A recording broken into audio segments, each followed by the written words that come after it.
OPHTHO info, back with another weekly video. Here we go, 3 minutes on this case, 3.5 for this video. The case time's, I don't know, something longer. I sped it up big time so we don't have to waste too much of your day today. This video is me asking y'all a question, asking y'all for advice. I've got this case where it just won't spin. The nucleus won't spin, the lens won't spin rather. And so and I do the, cortical cleaving hydrodissection that was featured a couple days ago on Cataract Coach. If you haven't seen that, go ahead and check it out.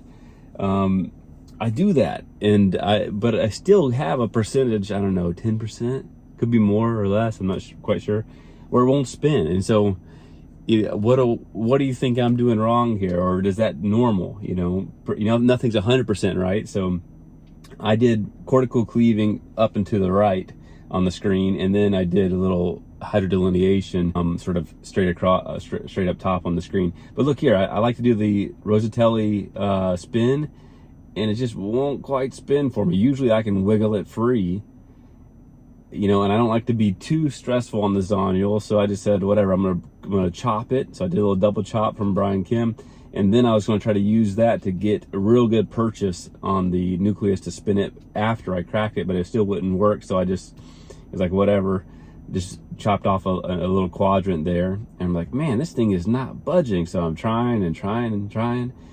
Eventually here I tried to go for Brian Kim's cross chop. I didn't quite get a good purchase with the chopper there. So that wasn't a full chop. So I go for it again. That time it did it. So now I decided just to pull it in. It won't spin, so thankfully with that double chopper you can reach around and pretty much grab anything. Even sub-incisionally here I can scoop it up.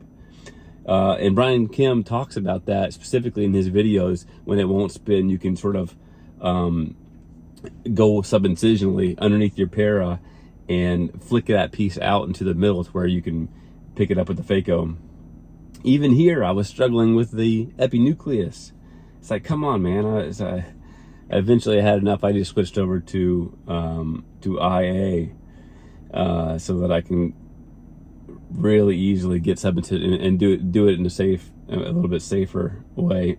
See, not much cortex left after the epinucleus is removed, but man, that thing would not spin. And it wasn't like there was no zonule support. I felt like the zonule support was, the rectus was quite easy.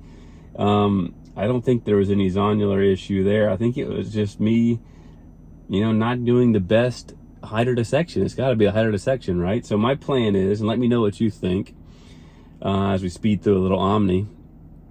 My plan is, if cortical cleaving hydrodissection, where you tint up the anterior capsule, I like to rub it like as if to scrape off some of the cortex, and then back up a fraction of a millimeter, and then shoot that wave around. If that gets whatever percentage, but not 100%, if that gets 90% of it, perhaps if I go to the opposite side and do the same thing, that'll give me a greater percent of it. So that's my plan, and then go in and do the Rosatelli spin. But let me know what you think. What do you do? What percent do you do the same cortical cleaving just once? And if so, what percentage of your cases won't spin like this? I'll be looking out in the comments down below. All right, peace.